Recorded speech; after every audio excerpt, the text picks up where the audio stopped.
hay muchísimo que mirar. ¿Qué pasó con esas Fuerzas Armadas en muchos casos? Además, largadas a un territorio muy violento, y cuando entras y todo el día te sientes atacado en un territorio que te es hostil, es bien difícil que te comportes como un ser humano racional. Lo más probable es que te comportes como una bestia. Sería interesantísimo que nos sentáramos a discutir por qué ocurrió eso. Lo que no podemos hacer es negarlo. Y yo de un terrorista, Gianfranco, no espero nada más que brutalidad y bestialidad, pero de un miembro de las Fuerzas Armadas que llega para protegerme, espero eso, que me proteja. ¿Te terruquearon a ti?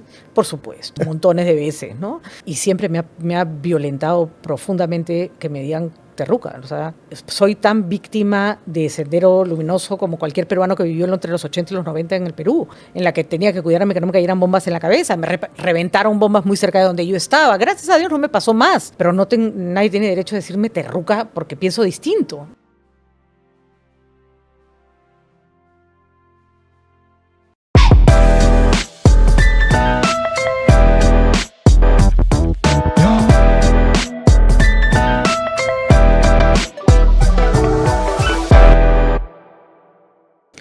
El periodismo es una pasión, también es una profesión, pero ante todo es una pasión. De hecho, esto me lo decía también un maestro, Eloy Jáuregui, decía, uno nunca es ex periodista. Hoy estamos con una periodista formada en lingüística, yo la conocía como periodista, pero también con esta formación que hoy día nos viene a hablar de jauría. Patricia, bienvenida al Buen Librero, por fin. Ya, por fin, Gianfranco, muchas gracias. Nos hemos encontrado tantas veces en espacios, ¿no?, de libros y no nos habíamos sentado a conversar como debe ser, así que estoy felicísima de estar acá. ¿Cuánto te costó mencionar la palabra desaparecido sin que esto se pudiese ideologizar o sin que te llegaran a atacar directamente, ¿no? A comienzos del año 2000, cuando veíamos temas de la Comisión de la Verdad o veíamos temas sobre tratar de entender lo que había pasado en esos más de 10 años de violencia terrible que tuvimos, había más receptividad cuando recién empezaron a salir las historias, ¿no? La Comisión de la Verdad tuvo el informe, sacó demasiada roncha, ¿no? A mucha gente no le gustó, pero con todo había más receptividad, había por lo menos una voluntad de debate, Gianfranco. O sea, la gente estaba dispuesta a sentarse a discutir si eso había sido una violación de derechos humanos, que qué presidente había cometido excesos, si las Fuerzas Armadas habían actuado de manera por consigna o habían sido excesos individuales. Hoy día ni siquiera estamos dispuestos a ponerle en la mesa el tema, y eso me parece terrible, ¿no? Con todo lo difícil que era en ese momento, hace más de 10 años, hace más de 20 años, sentarte a escuchar lo que había ocurrido, hoy día, habiendo pasado más tiempo, estando más lejos de las heridas, es casi imposible, ¿no? ¿Qué nos pasó en todo este tiempo para que el debate en las escuelas se ignorara por completo o, en todo caso, se terminara justamente cayendo en este binarismo, ¿no? Yo creo que nos pasaron varias cosas. Nos pasó que el Perú mejoró en algún momento económicamente, tuvimos una cantidad de años que ya terminó, por supuesto, de estabilidad económica y estabilidad más o menos política, y las personas cuando las cosas están yendo bien ya no quieren saber nada, y dicen que mirar al pasado es ¿para qué?, ¿no? Segundo, que las personas más afectadas por la violencia terrorista y por la época de la violencia terrorista son peruanos a los que no se les considera, y esto por supuesto lo digo con una visión crítica, de primera categoría, ¿no? Quechohablantes, en los últimos quintiles de la pobreza, gente más del campo, ¿no? Que entonces es una población que ha sido tradicionalmente ignorada. Entonces, como ellos son las víctimas, sobre todo, de la violencia terrorista y sobre todo también de la violencia de los excesos de las Fuerzas Armadas, nadie quiere escuchar porque no son personas relevantes en la esfera pública. Y por otro lado nos ocurrió que hay una corriente mundial de entronizar los autoritarismos, de considerar que a cualquier costo la paz es aceptable. Mira lo que está pasando en Israel, por ejemplo, ¿no? Entonces la gente quiere orden hoy día a cualquier costo, y por lo tanto, si tú le dices, bueno, pero los militares cometieron tales y tales crímenes, te van a decir, bueno, pues así tenía que ser, si no, ¿cómo iban a...? Es que era una guerra. Así era una guerra. Y yo siempre digo, qué fácil es hablar de los costos de la guerra cuando tú y tus parientes y tus hijos y tus nietos no han sido las víctimas de esos costos. O sea, es facilísimo decir, esos son los costos de una guerra cuando tú y tu entorno no son parte de las víctimas, ¿no? Y ese es un discurso que hoy día enfrenta mucho a regiones con Lima, por ejemplo, ¿no? Porque es un discurso muy limeño. Ojo, no quiero decir que en Lima no hubo terrorismo, claro que hubo. y tuvimos Tarata y tuvimos María Elena Moyano, pero los excesos de las fuerzas del orden fueron mucho más cruentos y mucho más horrendos en las zonas rurales y sobre todo en las zonas de Ayacucho. Y además, Gianfranco, yo sé que la gente le da cólera escuchar. Yo digo, el primer culpable de la violencia fue Sendero Luminoso. Los primeros culpables y perpetradores de la violencia insana fueron los de Sendero Luminoso, pero no vamos a dejar de mencionar que en todos los casos, pero en casos documentados y registrados, las Fuerzas Armadas se comportaron de manera violenta e irracional. Sería interesantísimo que nos sentáramos a discutir por qué ocurrió eso. Lo que no podemos hacer es negarlo. Y yo de un terrorista, Gianfranco, no espero nada más que brutalidad y bestialidad, pero de un miembro de las Fuerzas Armadas que llega para protegerme, espero eso, que me proteja. Que esa persona me mate a un civil que no tiene nada que ver con el tema de la guerra del terrorismo, es, creo, un hecho dolorosísimo y escandaloso, ¿no? Tú mencionabas, por ejemplo, claro, que todo este periodo violento pues tuvo como raíz eventualmente que se marginara durante muchísimo tiempo a gran parte de nuestra población, ¿no? Hago un símil aquí con Octavia, uno de tus personajes, ¿no? Octavia es la hermana mayor de una familia que vive a la sombra de su pequeño hermano y de su perro. A todo esto hay que decirlo, Jauría tiene los nombres de los perros como título de cada capítulo, ¿no? Y eventualmente Octavia termina enfilándose hacia Sendero Luminoso, en parte por el resentimiento de entender que ahí estaba una familia, en parte entender porque había una idea que muchas veces sabemos en las familias peruanas desmembradas, no hay necesariamente un sostén o una idea de lo que significa ser un clan, en fin, algo que te sostenga más allá de simplemente el vínculo sanguíneo, ¿no? Entonces yo siento que Octavia, salvando distancias, es una metáfora de la sociedad peruana. Hay una sociedad peruana mayor, marginada, que ante los surgimientos de ciudades o archipiélagos de población que creen tener el poder, se ven marginadas y en algún momento pues terminan de reventar. Escuchar a Lurgio Gavilán, por ejemplo, cuando entra a Sendero Luminoso. Lurgio Gavilán es un escritor, antropólogo peruano, que es valiosísimo su testimonio porque empezó en Sendero Luminoso, luego se convirtió en soldado del ejército y finalmente fue cura y hoy es antropólogo en Huamanga y es un hombre que ha contado su historia en libros valiosísimos. Y Lurgio te cuenta que su hermano se metió a Sendero y él se metió porque no tenían nada. No tenían nada y aparece esta gente con un discurso rarísimo, además hay que decirlo porque no hay nada más difícil de entender la ideología de Sendero Luminoso, los manuales, todos orientados hacia una ideología comunista china llena de palabras que las personas no entendían, porque además para cualquiera son difíciles de entender, mucho más para gente del campo que no está acostumbrada a ningún lenguaje académico de esa naturaleza, pero creo que una razón por la cual sí convenció a muchos jóvenes, y es que esos jóvenes no tenían nada que perder, ¿no? Vivían en la extrema pobreza, no querían seguir perennizando la pobreza de sus padres. Con eso no digo que esté bien, pero esa es la explicación, no la justificación. Eso es lo que hay detrás de la decisión. Pero también, y por eso qué interesante que lo que mencionas de Octavia, también hay miserias personales. En un contexto donde la violencia se exacerba, las rencillas personales terminan confundiéndose con los aires de grandeza de Abimael Guzmán y con la miseria de la gente y con el odio del vecino. Entonces, por ejemplo, pasó y está en los testimonios de la Comisión de la Verdad, gente que fue designada como senderista por su vecino porque tenían un pleito de terrenos. Somos seres humanos a los que nos atraviesa la violencia y nos atraviesa en toda nuestra circunstancia, ¿no? Entonces, el caso de Octavia es interesante porque Octavia efectivamente este personaje se mete a Sendero Luminoso para poder seguir castigando a su hermano que le ha quitado protagonismo en la vida, ¿no? Claro.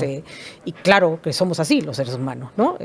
No todo lo que hacemos o abrazamos es por grandes causas. Normalmente estamos movidos más por pequeñas pasiones, ¿no? Y ahora, esto que mencionas, ¿no? O sea, no es que, digamos, la gente se adhirió a la ideología de Sendero Luminoso por convicción. sino por otros motivos, ¿no? Porque además la ideología de Sendero Luminoso es bien difícil de tragar. O sea, si tú lees sus panfletos, revisas sus escritos, es una cosa durísima. Y muchas veces en los testimonios de las personas que llegaban los senderistas a sus pueblos para reclutar gente, te dicen no entendíamos nada de lo que nos decían, ¿no? Era un discurso muy cerrado, muy complejo. Entonces, pero sí había muchas carencias. Y también otra cosa que hay que decirlo con claridad es que tampoco es que se les daba a elegir mucho. Cuando se llegaban a un pueblo, las madres escondían a sus hijos porque si el chico tenía más de 12 años iba a ser captado por Sendero Luminoso a la fuerza, no le iban a preguntar, ¿tú te quieres venir conmigo? Se los llevaban y se llevaban a las mujeres también, ¿no? O sea, que hay toda una generación de jóvenes que se vio, que terminó en Sendero Luminoso o en el MRTA porque un día pasó una columna por su pueblo y se los llevó y después ya no pudieron salir de ahí, ¿no?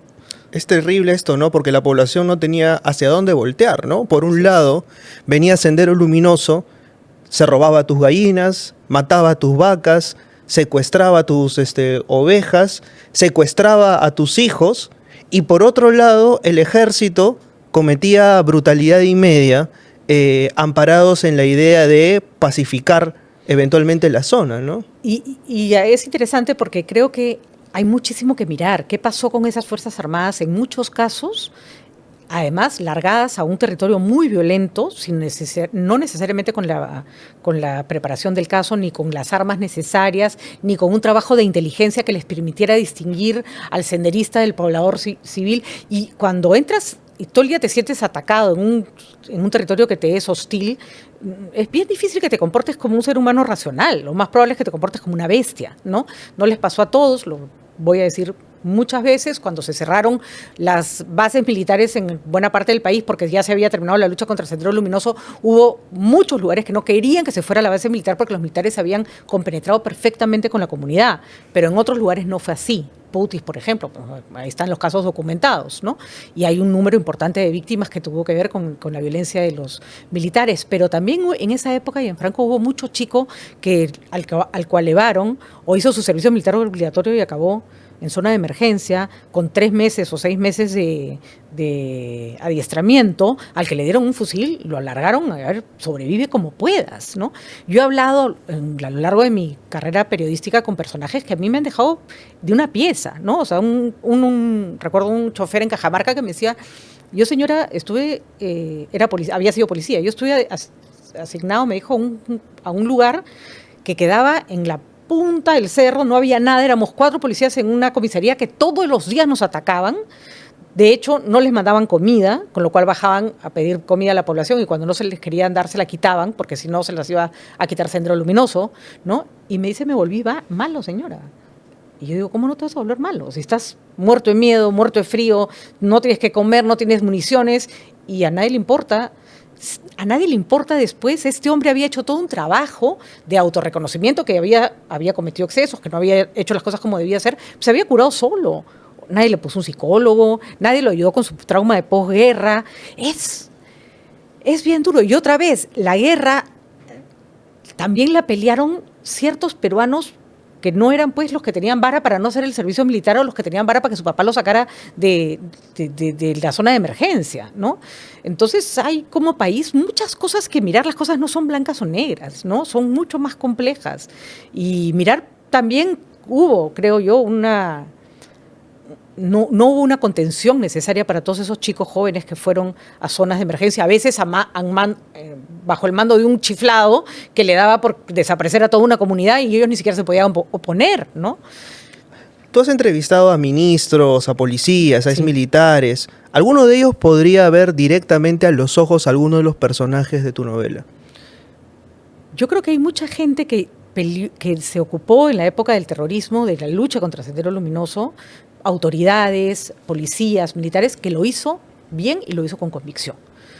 Sí, hay muchos, ¿no? Los que no lo hicieron así o están fugados, porque claro, los juicios contra los violadores de derechos humanos demoran tanto tiempo que cuando por fin sale la sentencia ya ni siquiera están, algunos se murieron, ¿no? Pero recuerda que la clase política también fue víctima, ¿no?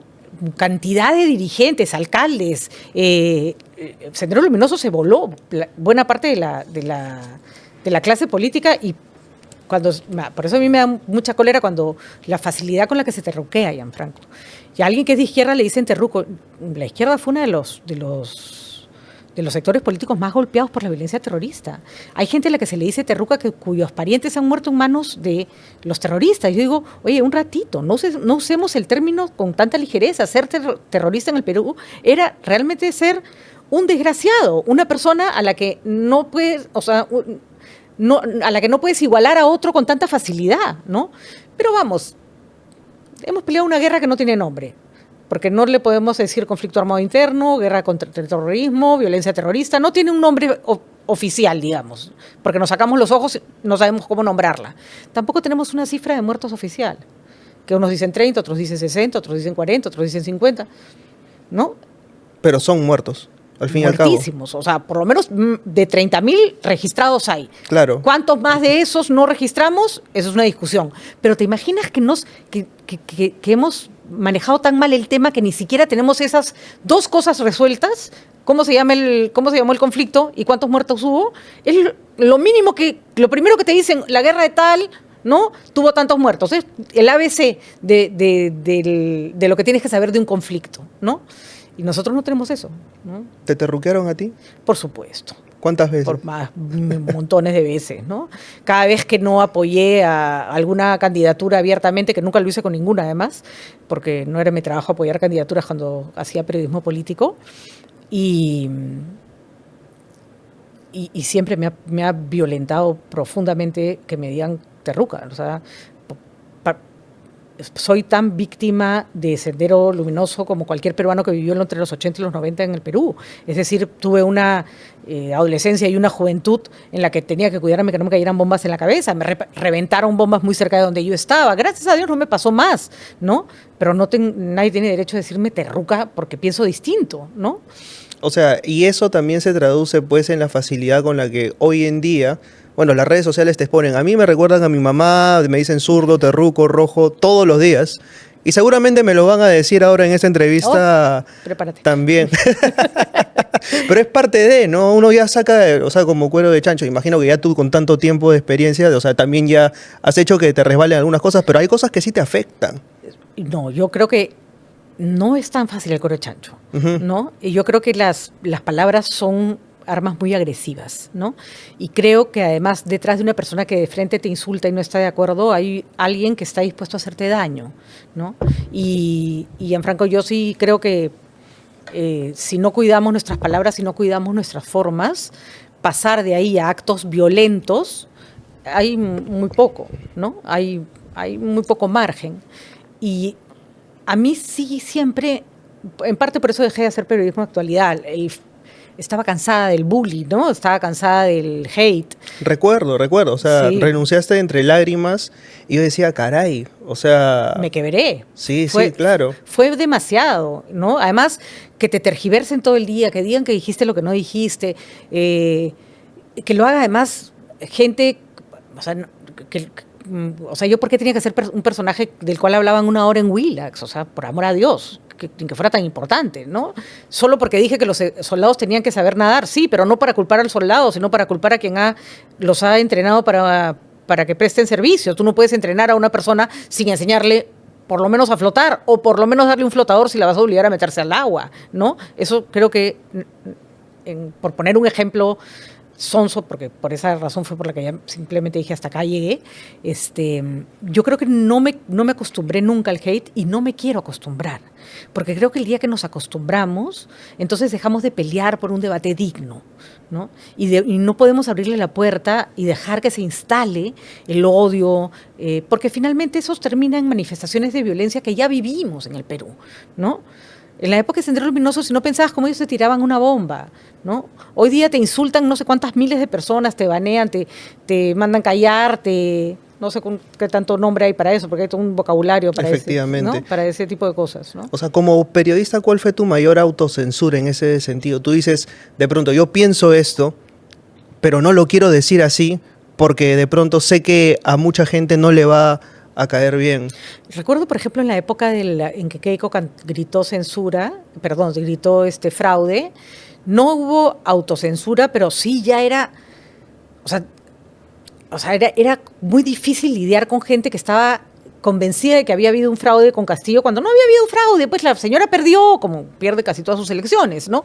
Pero la presión era muy fuerte y la gente quería que te manifestaras en favor del fraude, ¿no? Entonces, sí recuerdo con mucha incomodidad esa época, en que sí cuidaba mis palabras, por supuesto no para decir que había fraude, jamás en mi vida hubiera dicho una cosa como esa, porque no había ni una sola prueba de tal cosa, pero trataba de mantener un discurso más neutro, ¿no? Pero sí, claro que la autocensura ocurre, ¿no?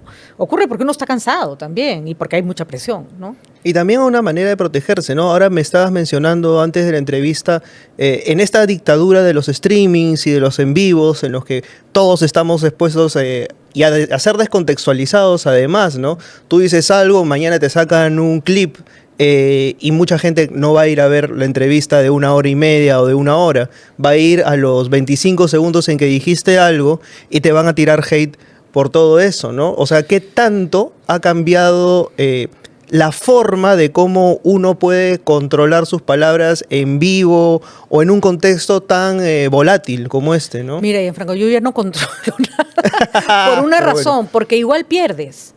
Porque todo es descontextualizable. Esa vez que fue que en Willax se dedicaron todo un día a atacarme, o toda una semana a atacarme porque yo había dicho que los soldados tenían que saber nadar, yo había empezado mi discurso diciendo, si el Estado tiene la obligación de preparar a esos chicos para que si tuvieran por cualquier razón que meterse a un río no se ahoguen. Las mamás de los soldados habían salido a decir, mi hijo no sabía nadar y los habían obligado a cruzar el río, ¿no?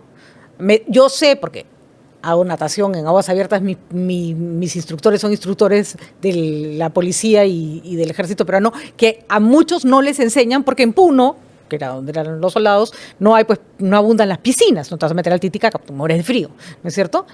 Y sin embargo, me sacaron ese pedacito en que decía, ¿cómo va a ser que los soldados no sepan nadar? Y me dijeron que yo estaba culpando a los soldados. Entonces, te das cuenta que no importa qué digas, quien te quiere hacer daño, te va a descontextualizar y le va a sacar las 3 palabras del final de una oración y descontextualizarlas completamente. Entonces, lo único que queda es seguir adelante nomás, porque con miedo no podemos estar.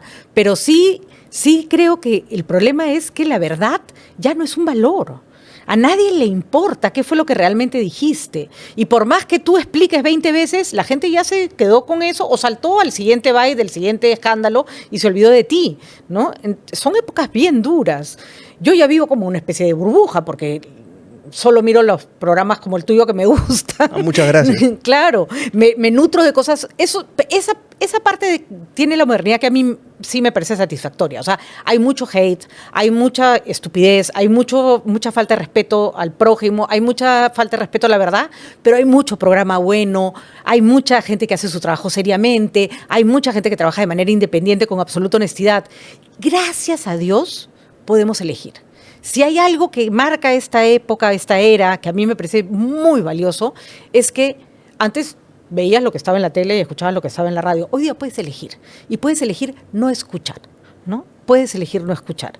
Pero no me quedo tranquila cuando alguien me descontextualiza y cuando mienten. Salgo a decir cuál es la verdad de los hechos, pero no tengo muchas esperanzas de conseguir equiparar el bullying que ya empezó, ¿no? Ahora, dependiendo del lugar de enunciación, uno también puede elegir, ¿no? Porque claro, o sea, nosotros estamos ahorita en un programa de internet, la gente que tiene capacidad de poder acceder a dispositivos móviles eventualmente nos puede ver, pero para gran parte de muchos peruanos todavía la señal abierta, la radio sigue siendo un medio de consumo masivo, ¿no? Por eso yo por eso es muy interesante lo que dices. A un chico que está en redes sociales, que te insulta o que te grita, no es que lo comprenda, pero me parece menos grave que eso lo haga un periodista. Un periodista que tiene un canal de televisión, que tiene un programa de televisión, que a él no le voy a contar lo importante que es la verdad, porque si eres periodista y no crees en la verdad, entonces dedícate a vender chicha en el parque, porque simplemente no deberías ejercer el periodismo, ¿no? Entonces, ver a gente que miente adrede, que sabe que está mintiendo, no es que se equivocó, que sabe que está mintiendo para hacer daño, haciendo uso de un medio de comunicación y disfrazando eso de verdad, me parece abominable. abominable, ¿no? No te voy a pedir nombres, pero sí te voy a pedir, ¿alguien te decepcionó en ese periodo de tiempo? No, porque las personas que he visto comportarse de esa manera nunca las tuve en muy alta estima, ¿no? No es que nadie... Me pasó más bien con algunas personas que no tienen poder de comunicación, personas comunes de a pie, que cuando me ha caído mucho hate, alguien me dijo alguna vez, prepárate porque ahora vas a descubrir quiénes son tus verdaderos amigos. Sí me impresiona mucho, y eso es una regla que yo tengo a la que no he faltado nunca, ver amigos míos que se suman, que ya no son amigos, ¿no? Que se sumaban a algún cargamontón, incluso cuando yo había metido la pata, que por supuesto yo tenía 6 horas al aire en vivo todos los días, en algún momento iba a meter la pata, no todas las veces que me he equivocado, que he dicho algo que no debía, he pedido disculpas como debe ser, no soy infalible, pero sí, eso sí me impresionó. Yo siempre digo, a tu amigo lo apoyas en público y lo reprendes en privado.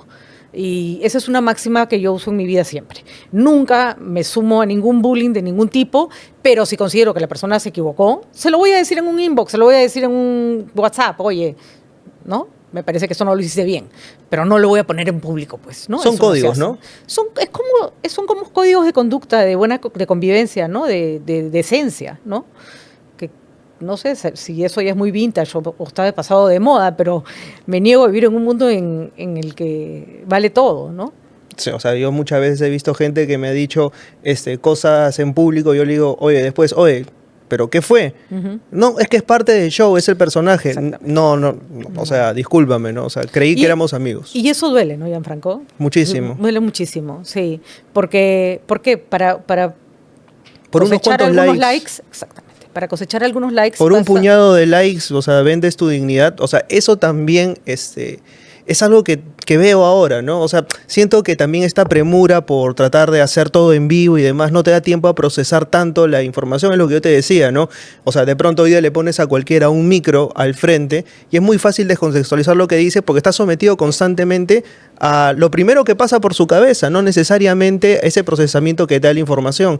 Tú me mencionabas, por ejemplo, que durante muchísimo tiempo salías en vivo y tú decías, de repente esta nota grabada pudo haber salido mejor. Así es. Hemos perdido la paciencia por esperar. Hemos perdido la paciencia por esperar, hemos perdido la capacidad de aburrirnos un rato, hemos perdido el hecho de estar con nosotros mismos y no estar siempre sometidos a un número exorbitante de estímulos visuales, auditivos. Nos falta calma, en general nos falta calma. Creo que lo que tienen las redes sociales, en general todos estos medios, es el sentido de inmediatez. Te hace que tu amigo que se prende de la tira de comentarios para ganar likes y no se detiene 2 segundos a pensar, oye, le voy a hacer daño, ¿no? Y esta idea, además, que tienen a veces las personas que creen que te conocen, porque te escuchan en un programa y ya creen que saben cómo eres, ¿no? Y yo alguna vez, con hates muy feos, le he contestado a alguien, oye, cuidado con tu comentario, tú no sabes en qué alma va a caer ese comentario horrendo que estás haciendo, ¿no? Tú no sabes si esa persona ese día se le murió a alguien, tú no sabes si esa persona está pasando por un proceso depresivo y tú largas alegremente tu estupidez, ¿no? Y no estoy refiriéndome a las críticas bienvenidas siempre. No, estoy hablando del insulto gratuito, del paten alto, del que me pone, por ejemplo, ahora, yo no voy a leer tu libro porque lo has escrito como una terruca. Ya pues, ¿no? No lo leas, me parece fantástico que no lo leas, no quieres comprar nada de lo que yo, perfecto, no eres mi público objetivo, tranquilo, ¿no? Pero de verdad, soy terruca porque escribí un libro en el que narro la violencia que ocurrió en el Perú, o sea, léelo y si te pareció una porcata del libro, dime, sabes que tu libro no me gustó por esto y por lo otro. Y a esa persona le tengo respeto, a la otra no. ¿Cuándo decidiste tú que el periodismo ya no era suficiente y que tenías que contar pues una historia como Jauría? Es interesante lo que me preguntas, Gianfranco, porque creo que no es que el periodismo no me alcanzó, digamos, ¿no? El periodismo me enseñó a contar historias. Como bien mencionabas, mi formación es en lingüística y literatura. Trabajé muchos años enseñando cursos de lengua y enseñando en la universidad. Después me dediqué al periodismo. En el periodismo aprendí a contar historias desde otro lugar, ¿no? Por supuesto, la máxima en el periodismo es que la historia tiene que ser verdadera, ¿no? Y tiene que ajustarse a los hechos, pero eso no te quita que el hecho de que tienes que encandilar a tu público, que lo tienes que hacer de manera que resulte atractivo. Yo amé muchos los años que trabajé en prensa escrita, fui profundamente feliz, porque además no tenía la exposición que te da la radio o la tele. Y cuando decidí dejar el periodismo de actualidad, yo ya había incursionado, ya había empezado a escribir relatos, había estado en pandemia en más de un curso de escritura creativa, tenía una serie de relatos ahí, descansando, cuentos para niños, un material más o menos interesante. Y me decidí hacer mi posgrado en escritura creativa en la Católica. Y como parte del posgrado tienes que escribir una tesis, y la tesis es escribir una novela o un cuento o un conjunto de cuentos, y así fue como nació Jauría. Pero no te diría que fue que el periodismo ya no me daba, no me alcanzaba y nos vamos a la literatura. Fue como un discurrir natural, digamos, ¿no? ¿Siempre te gustó contar historias? Toda la vida. Toda la vida. Por eso, bueno, como tú, puedo pasarme la vida leyendo. Y yo decidí estudiar literatura y lingüística porque decía, yo estudié en la universidad en los 90, en los primeros años de los 90. Y yo decía, las probabilidades de que termine trabajando en cualquier cosa o no trabajando, porque en el Perú no había trabajo y andábamos con topes de inflación y una economía pésima, son altísimas. Entonces, por lo menos estudio lo que quiero, si es que al final me voy a dedicar a sabe Dios qué. Y estudié literatura y lingüística para poder leer obras literarias durante 5 años como parte de mi formación. Y fueron esos, junto con todos mi posgrado en lingüística, mi posgrado en literatura, mi posgrado en escritura creativa, los he disfrutado muchísimo porque me gusta contar, porque me gusta leer, ¿no? Ahora, ¿esta es una vocación filial, familiar, porque tu hermana también se dedica a esto, ¿no? Bueno, no tengo tíos ni parientes escritores, aunque Alfredo Bryce es muy amigo de mi papá, de hecho estudiaron juntos en el colegio, para mí siempre ha sido el tío Alfredo, pero mi madre era una mujer, en mi casa siempre hubo libros, y mi madre era una mujer muy buena narradora de cuentos de niños, y nos inculcó desde muy chicos esta vocación por las historias, ¿no? Así que sí, mi hermana es muy gracioso porque ella estudió periodismo, yo estudié literatura, y las dos hemos terminado haciendo periodismo y literatura, cada una desde su lugar, ¿no? Acabas de desbloquear algo en esa entrevista. Hablaste del tío Alfredo. Sí. ¿Cómo era tener a Alfredo Bryce Echenique como tío? Lo veíamos poco porque vivía en París, pero cuando venía era un acontecimiento. Y yo recuerdo haber leído tantas veces, Pedro, el primer libro de él que leí antes de los 13 años. O sea, me generaba tanta curiosidad que me leí tremendo libro que no es fácil de leer para un chico, un seminiño. Y era fascinante, pues, porque lo conoces desde un punto de vista más íntimo, más personal. Yo le tengo muchísimo cariño a Alfredo y además le tengo muchísimo cariño por el cariño que le tenía a mi padre, ¿no? Ellos estudiaron juntos en el Colegio San Pablo internados, entonces no era una relación de amigos de colegio normal, era una relación de amigos con el que has estudiado y vivido durante, no sé, 3, 4 años de tu vida, ¿no? Una relación bastante fraternal, entonces. Sí, eran un grupo grande del Colegio San Pablo y Alfredo además los incluía en sus libros, era muy curioso.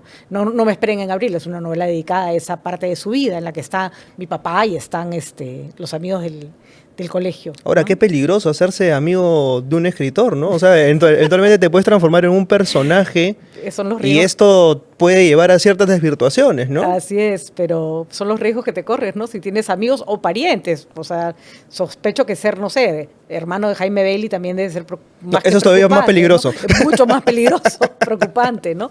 Porque claro, uno cuenta sobre sus hechos personales, sobre tu intimidad, pero tu intimidad involucra a otros, no somos seres solitarios, ¿no? Entonces, sí hay que... Yo creo que mientras uno escriba con honestidad y escriba uno es libre de escribir lo que quiere, pero escribe con honestidad, escribe con desprendimiento, no hay por qué tomárselo a mal, ¿no? Ahora, me mencionas que tú estudiaste en la universidad en principios de los años 90. Entonces, digamos que no te tocó cubrir directamente el conflicto armado interno, o ya llegaste a los últimos rezagos de eso. Lo que pasa es que los rezagos del conflicto armado interno los hemos vivido hasta los comienzos de los 2000. Nunca estuve en cobertura de atentados propiamente dicha, estuve muy cerca de gente que cubría atentados porque mi primer esposo, que falleció, bueno, o sea, yo no soy su viuda, nos divorciamos antes de que falleciera, era fotógrafo de prensa extranjera. Y yo recuerdo, yo vivía de muy cerca todo lo que eran los atentados de los 90, ¿no? De hecho, estaba acostumbrada a ir, no sé, a reuniones donde casi todos eran de gente de prensa o fotógrafos, y de pronto sonaban los beepers, porque en esa época era beeper, y todo el mundo se iba, agarraban sus cámaras y salían corriendo a cubrir bombas, atentados, ¿no?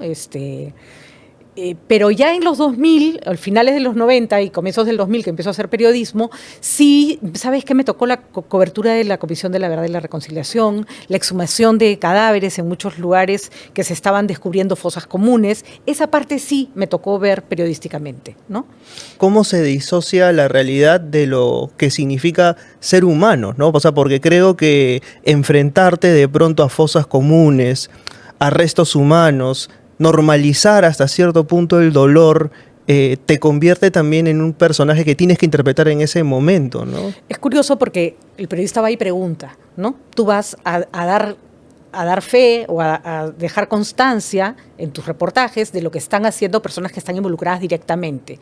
En realidad a mí me generaban una admiración profunda personas como mi amigo José Pablo Baraybar, que es antropólogo forense, que se encargó de la exhumación de muchísimas fosas, o personas que han sido comisionados de la Comisión de la Verdad y la Reconciliación, que tenían que ir a escuchar a las víctimas y a escuchar estos testimonios durísimos, ¿no? Entonces, a mí, claro, tú te acercas a mirar, pero lo que estás mirando involucra a alguien que estuvo mucho más cerca que tú, ¿no? Entonces, a mí lo que me genera es profundo respeto, ¿no? Y sobre todo la obligación de que esas historias alguien las tiene que contar, alguien las tiene que registrar, porque de nada sirve hacer un trabajo de reconciliación o una búsqueda de la verdad si es que al final nadie quiere escuchar lo que hay que decir, ¿no? Que es uno de los graves y terribles signos de estos tiempos, ¿no? ¿Cuánto te costó mencionar la palabra desaparecido sin que esto se pudiese ideologizar o sin que te llegaran a atacar directamente, ¿no? A comienzos del año 2000, cuando veíamos temas de la Comisión de la Verdad o veíamos temas sobre tratar de entender lo que había pasado en esos más de 10 años de violencia terrible que tuvimos, había más receptividad cuando recién empezaron a salir las historias, ¿no? La Comisión de la Verdad tuvo el informe, sacó demasiada roncha, ¿no? A mucha gente no le gustó, pero con todo había más receptividad, había por lo menos una voluntad de debate, Gianfranco. O sea, la gente estaba dispuesta a sentarse a discutir si eso había sido una violación de derechos humanos, que qué presidente había cometido excesos, si las Fuerzas Armadas habían actuado de manera por consigna o habían sido excesos individuales. Hoy día ni siquiera estamos dispuestos a ponerle en la mesa el tema, y eso me parece terrible, ¿no? Con todo lo difícil que era en ese momento, hace más de 10 años, hace más de 20 años, sentarte a escuchar lo que había ocurrido, hoy día, habiendo pasado más tiempo, estando más lejos de las heridas, es casi imposible, ¿no? Ahora, ¿qué país ¿no? Que desentierra mejor sus muertos a través de perros que de seres humanos, ¿no? Los seres humanos aquí desentierran a sus muertos incluso a mano. O sea, eso me sorprendió muchísimo, me pareció un testimonio bastante duro, ¿no? O sea, que un familiar de un desaparecido tenga que excavar a mano, olisqueando prácticamente las pruebas, las ropas, y enfrentarse a eso debe haber sido durísimo. Y eso es un signo de Latinoamérica. Latinoamérica es un continente de personas desaparecidas. Tienes en México la cantidad de mujeres desaparecidas por culpa de las bandas de narcotráfico. Argentina tiene una historia terrible, Chile tiene otra historia terrible. Y muchas, además de esas desapariciones, a veces perpetradas por grupos violentos, otras más bien por grupos que tienen que ver por los militares o los policías de cada país. Somos un continente repleto de fantasmas, porque hemos tenido transiciones, hemos tenido etapas violentas. Y lo que pasa con los perros es que yo para escribir el libro me inspiré en lo que escuché de los testimonios de la Comisión de la Verdad. Los estuve escuchando durante un año, montones. Algunos en quechua traducidos en simultáneo, otros que la Comisión de la Verdad, en el LUM están todos los testimonios, otros de frente en castellano. Muchos de los que contaban habían sido niños en la época y contaban cómo habían muerto sus padres, ¿no? Había de todo. Pero escuchar eso es muy doloroso, porque sabes que lo que te están contando ocurrió.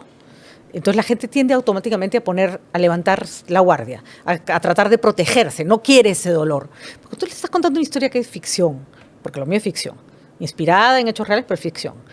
Y además usas un mecanismo como los perros, la gente automáticamente baja la guardia, engancha con el pacto lector-escritor, que es, ok, voy a consumir tu historia, voy a meterme en tu historia, y se da cuenta que le duele.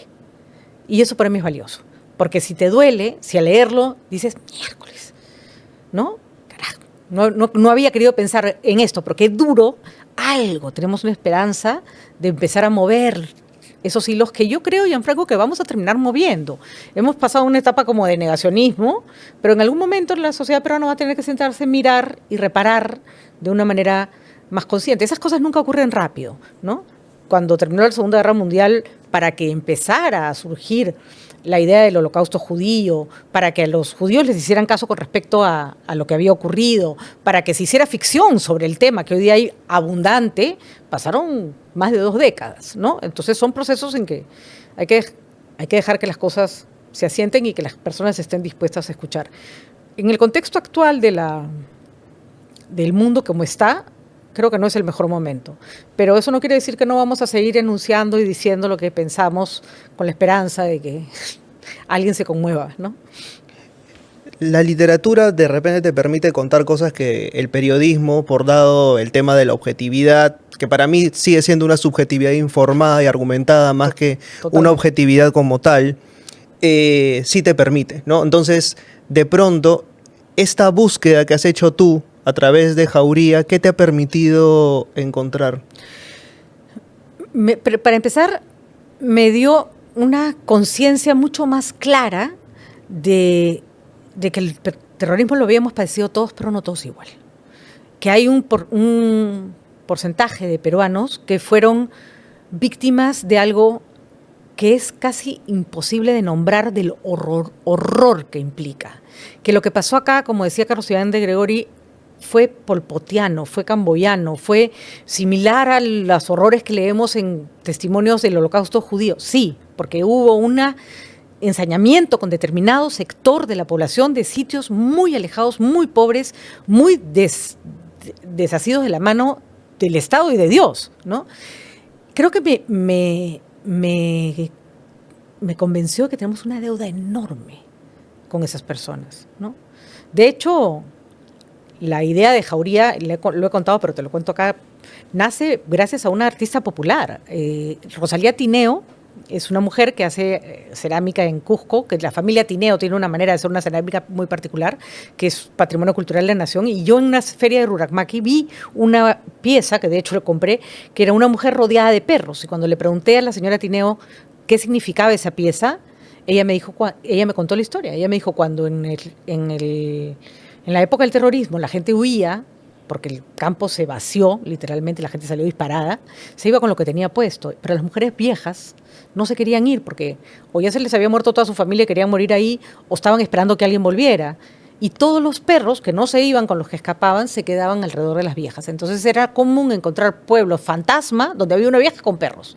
Y yo dije, esto es demasiado potente, esta imagen es demasiado potente. Tú sabes, ¿no?, que me remite un poco a la historia de Pilar Quintana y la perra, por ejemplo. Totalmente, ¿no? Totalmente. Gran libro de Pilar Quintana, por cierto. Y es como una especie de maternidad subrogada, ¿no?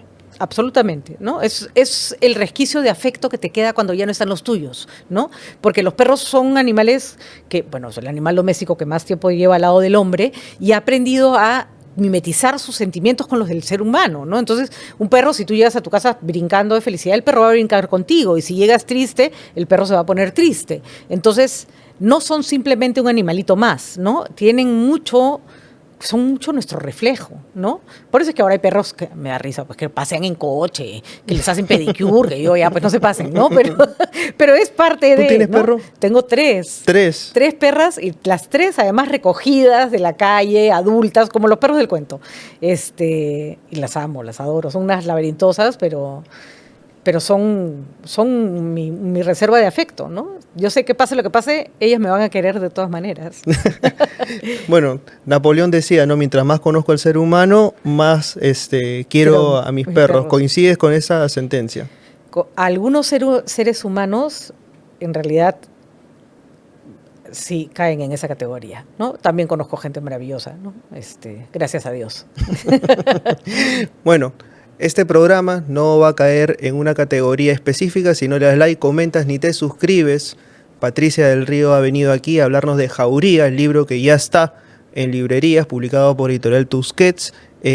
Ya pueden ir a adquirirlo. ¿Algo más que quieras añadir, Patricia? Gianfranco, agradecerte enormemente por este espacio y felicitarte por el trabajo que te sigo hace mucho tiempo.